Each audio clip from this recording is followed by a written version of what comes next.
The moment I saw the royal seal on the datapad, my heart stopped. Commander Marcus Chen, you are hereby summoned to Her Majesty's private chamber at the 20th hour. Come alone.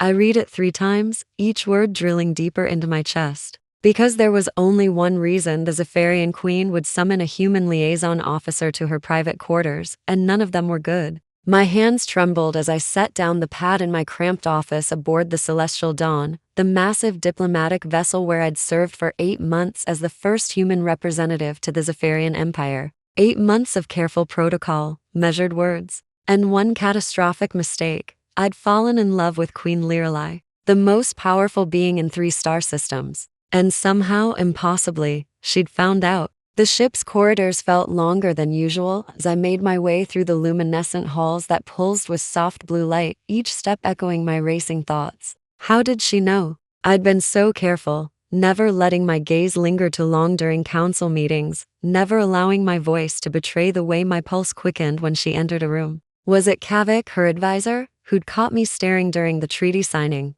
Or perhaps the security AI had flagged my biometric responses during our private briefings. The way my heart rate spiked whenever she stood close enough for me to catch the subtle scent of starflowers that always seemed to surround her. I stopped at a viewing port, staring at the nebula beyond, trying to calm myself. Lyralei wasn't just beautiful, though she was that devastatingly so, with features that reminded me of the classical paintings back on Earth, delicate and aristocratic. Framed by cascading silver hair that seemed to shimmer with its own inner light. Her ears tapered to elegant points, the only feature that marked her as not quite human, and her eyes held the violet hue of distant galaxies. But it wasn't her appearance that had undone me. It was the way she listened, truly listened, when I spoke about Earth. The way she laughed at my terrible jokes about human bureaucracy. The quiet sadness I'd glimpsed when she thought no one was watching. The weight of an empire on shoulders that seemed too graceful to bear such burden. I'd watched her diffuse conflicts with wisdom beyond her 21st cycles,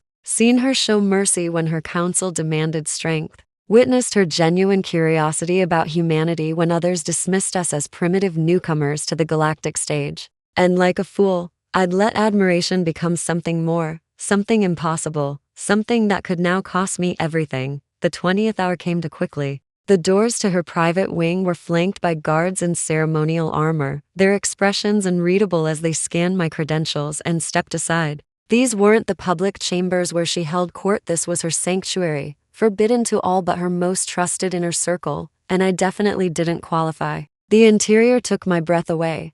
Walls that seemed made of flowing water infused with starlight, furniture that appeared organic yet elegant, and everywhere, growing plants from a dozen worlds, filling the air with that starflower scent. She stood at the far end, her back to me, wearing something I'd never seen before, not the formal robes of state or the tactical suits she wore during military briefings, but a flowing outfit in deep purple that somehow managed to look both casual and regal. Fitted pants and a high-neck top with silver threading that caught the light. My throat went dry. "Your Majesty," I managed, bowing as protocol demanded, though my voice sounded foreign to my own ears. She didn't turn immediately, and the silence stretched like a blade. When she finally faced me, her expression was unreadable, those violet eyes studying me with an intensity that made me feel transparent. "Do you know why you're here, Commander Chen?" Her voice was softer than I'd ever heard it in public, lacking the formal edges she used in the throne room, and somehow that made this worse.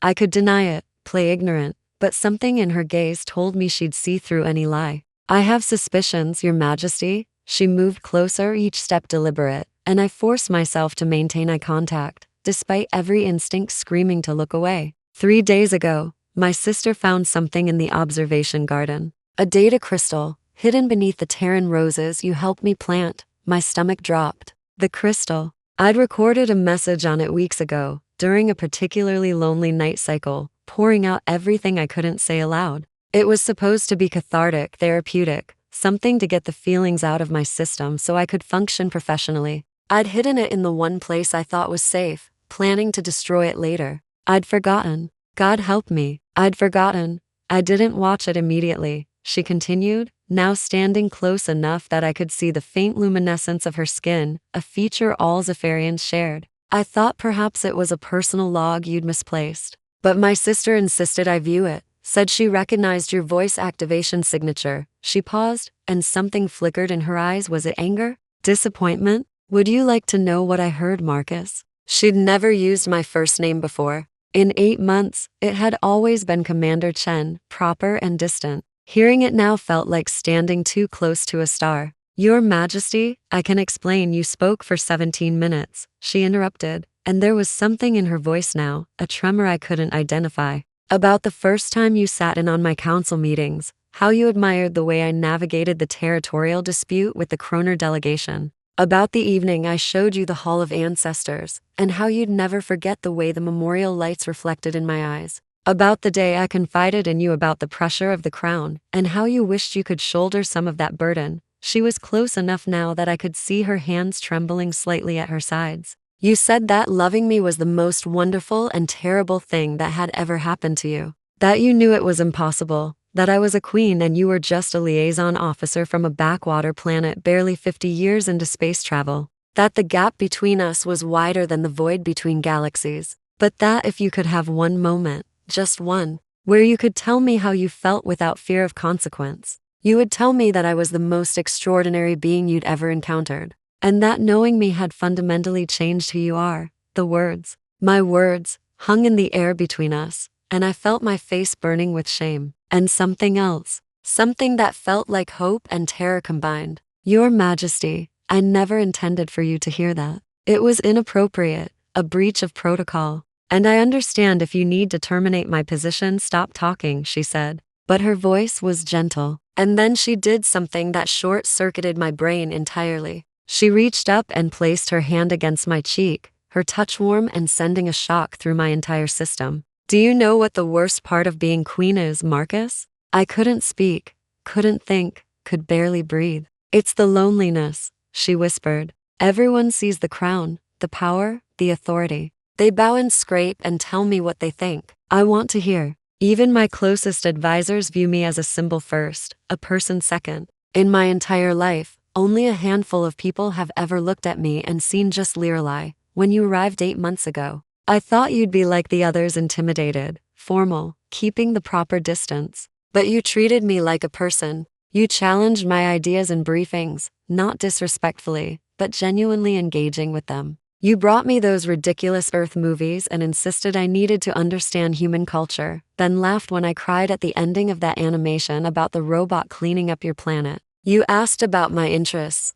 my thoughts, my fears, not because it was politically advantageous, but because you actually cared. Her eyes were glistening now, and I realized with shock that the queen of the Zepharian Empire was crying. Do you know when I started to suspect your feelings? It was during the Kroner crisis, when that ambassador insulted me publicly, called me a child playing at ruling. Everyone in that room was ready to escalate to a diplomatic incident, but you stood up and said something that stopped everything. Do you remember what you said?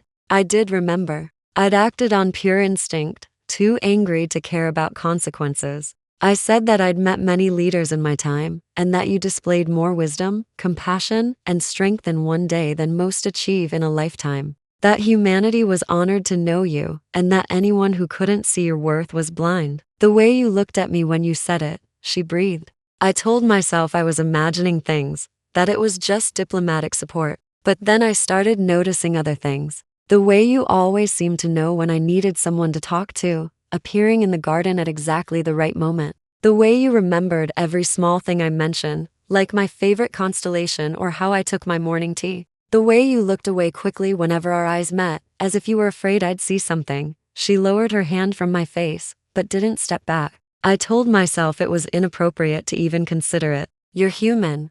I'm Zepharian. You're a liaison officer. I'm a ruling monarch. There are protocols, expectations, entire volumes of precedent about proper conduct. But then I found that crystal, and I heard you say everything. I'd been too afraid to even think. And suddenly all those protocols seemed like exactly what you called them, just barriers we construct to protect ourselves from being vulnerable. Lyralei, I started, her name feeling strange and right on my tongue. What are you saying? She smiled then, and it was like watching a sunrise, tentative but beautiful. I'm saying that for 3 days I've been terrified. Terrified that if I summoned you here and told you the truth, I'd be making a catastrophic mistake. That I'd be risking political complications, cultural complications, every kind of complication imaginable. My advisors would be horrified. The Council of Matriarchs would question my judgment. Half the Empire would think I'd lost my mind. She took a breath, squaring her shoulders in that way I'd seen her do before, making a difficult decision.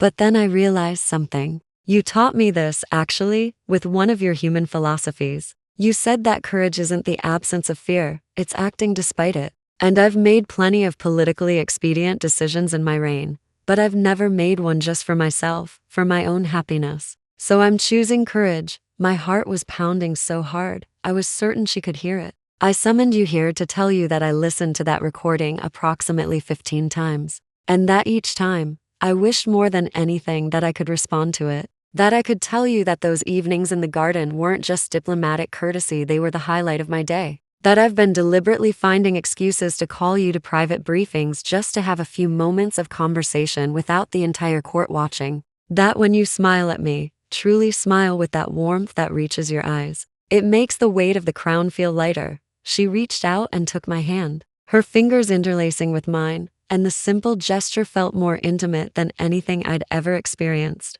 I'm telling you that love shouldn't be a secret you have to hide in a garden, and it shouldn't be something that terrifies either of us. Yes, there will be complications. Yes, we'll face resistance. Yes, we're from different worlds in every sense of that phrase. But you've shown me that humans have this remarkable capacity for hope, for choosing connection over isolation, for believing that bridges can be built across any distance. I felt like I was in a dream. The kind you're afraid to move in case it shatters. Are you sure? I don't want you to risk everything for what? For happiness? For someone who sees me as more than a crown. She squeezed my hand. You told me once that humanity's greatest strength isn't your technology or your military prowess. It's your stubborn refusal to accept that anything is impossible. That when every logical calculation says something can't work, humans try anyway and somehow make it happen. Maybe it's time I learned that lesson. I thought about everything that had led to this moment, the improbable chain of events that had brought a kid from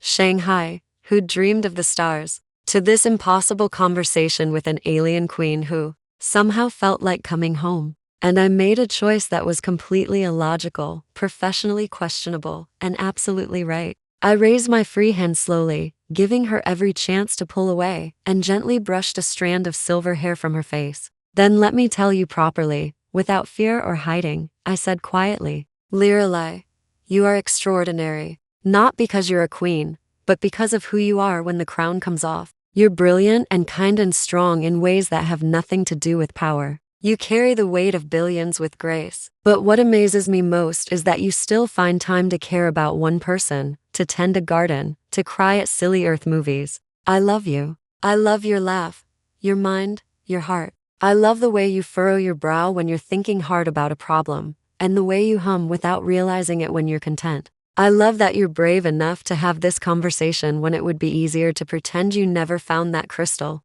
And if you'll have me, I'll spend however long you'll allow, proving that sometimes the most illogical choice is the right one. For a moment, we just stood there, hands intertwined, the space between us charged with possibility. Then she closed that final distance and leaned her forehead against mine, a Zepharian gesture of trust and intimacy that I'd read about but never witnessed. The council is going to be insufferable about this, she murmured, and I could hear the smile in her voice. Your advisors might actually have a collective breakdown, I agreed, matching her tone. My sister already knows she's the one who made me watch the crystal. She said any queen who couldn't recognize someone being genuinely in love with her for all the right reasons was an idiot. She's been insufferably smug about the whole thing. I laughed, the tension of the past hours finally breaking. Remind me to thank her. She'll be impossible about it, Lyralei warned, pulling back just enough to look at me, her eyes bright with something that looked like joy. She's already planning to take full credit for our inevitable bonding ceremony. Bonding ceremony?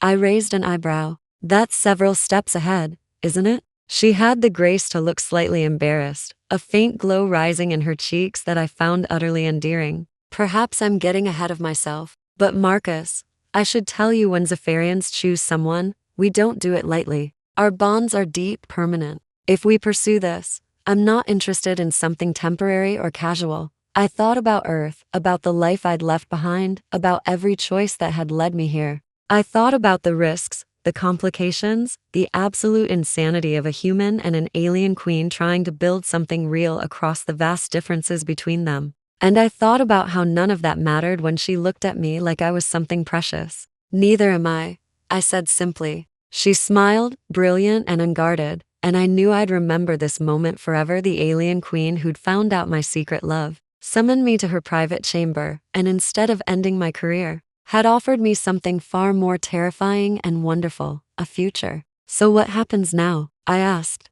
"Now," she said, a hint of mischief entering her voice, "you're going to stay for dinner. We're going to talk, really talk, about what this means and how we navigate it. Tomorrow, I'll inform the council that I'm officially courting the human liaison officer, and we'll weather whatever storm that creates together. But tonight, just for a few hours, we're not a queen and a diplomatic officer. We're just two people who found something rare and worth fighting for." She tugged me gently toward the seating area where a table had been set for two, and I noticed it held both Zepharian delicacies and several Earth dishes. She'd planned this, hoped for this outcome. "I have one condition," I said, and she turned curious. If we're really doing this, I need you to promise me something. Promise me that you'll never doubt that I see you Lyralei, not the queen. That's who I fell in love with, and that's who I choose, crown and all." Her eyes glistened again, and she nodded. "And you promise me that when this gets difficult and you won't regret it.